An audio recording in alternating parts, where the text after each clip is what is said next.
அனைவருக்கும் வணக்கங்க. இப்போ நம்ம பார்த்தீங்கன்னா, எள் செடியுடைய விவசாயம் தான் பார்த்துட்ருக்கோம். இங்க எள் செடி பார்த்தீங்கன்னா, இன்னமும் வந்து அறுவடைக்கு வரல. அதாவது அறுவடைக்கு வந்து தயாரா இருக்கு. இப்ப இந்த செடியில பார்த்தீங்கன்னா, ஒவ்வொரு செடியிலயும் பார்த்தீங்கன்னா, எவ்வளோ விதைகள் இருக்குன்னு பாருங்களேன். அந்த எள்ளுடைய காய்கள் வந்து எவ்வளோ இருக்குன்னு பாருங்க. ஒவ்வொரு செடியிலும் பாருங்க எவ்வளோ அருமையா இருக்கு காய்கள்.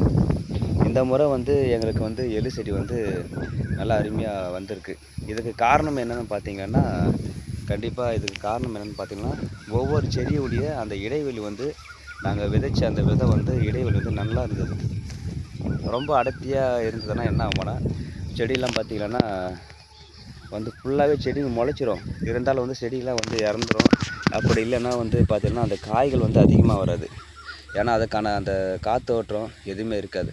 ஆனா, இப்போ பாருங்க, இந்த செடியுடைய அடர்த்தி வந்து ரொம்ப கம்மியா இருக்கு. செடிக்கு வந்து எந்த அளவுக்கு அடர்த்தி கம்மியா இருக்கோ, அந்த அளவுக்கு வந்து அதனுடைய விளைச்சல் வந்து ரொம்ப அதிகமா இருக்குங்க.